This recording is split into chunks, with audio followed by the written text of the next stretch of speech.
Hello friends, ako na po ni Iflex. Ako ang gihimo nga tomato sauce from a scratch. So kaning mga tomatoes guys, hinaton ni sa akong amiga kay naman siya garden niya. Daghan kay siya tomatoes, mga dagko kayo. So akong gikaning, although matrabaho kay siya pero worth it gyud kay kanang tomato sauce mag-last long na siya og 2 years sa imuhang cabinet kadi na ka magkinanan og fridge.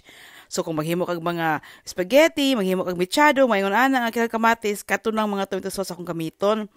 So ako na siyang gi-blanch unya human gikuag kamat gikuag liso gikuag ka ng panit human giputang sa food processor wala ko ga-film kay wala panahon then gi-crack pot na ako na siya. So ganan ko sa crack pot kay overnight na ako din ako mag-atong okay. So pagkabuntagan na okay na siya ibutang sa can. So muna na siya guys, overnight na crack pot na yun. Pagkahuman ako dayang gibutangan og lemon akong mga jar. So di ko magbutang og preservatives aside sa lemon kay aside from kanang pure onya organic, so kabalo ko nga kanang mag-last pud gid siya. So man ako na lang gibutang akong kamatis, akong tomato sauce sa jar niya, gitrapuhan ako na yang rim kay kinahanglan kwaon gyud mo ng mga sami-sami, mga hugaw-hugaw sa rim kay mo na makahimong bacteria or makapaspoil sa imong tomato sauce nga dili siya maglungtad og 2 years or more.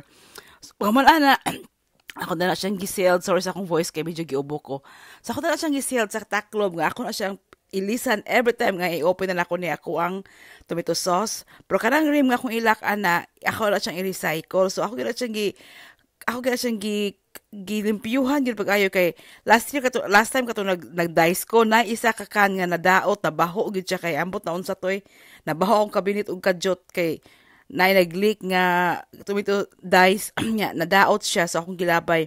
Mo nang gi-make sure ako nga limpyo kay na siyang rim unya. Wala gyud mga sami-sami. Unya, make sure gyud ka na gyud siyang imo gyud siyang itarong gyud pag sealed. So, muna na siya akong taklob o nga na akong taklob butang. Then ako dala siyang butag lock na kana. Muna na siya ang lock nga i-recycle na ako na siya every year. Human ako na siyang gipabukalan og 30 minutes para make sure gyud nga walay bacteria sa imong jar. Dayon gibutan ako sa countertop so na ako diced tomatoes na po, na ako pickles, nga cucumber o tomato sauce. So mag long last na siya og 2 years or less. Mostly 2 years gyud. So, bye.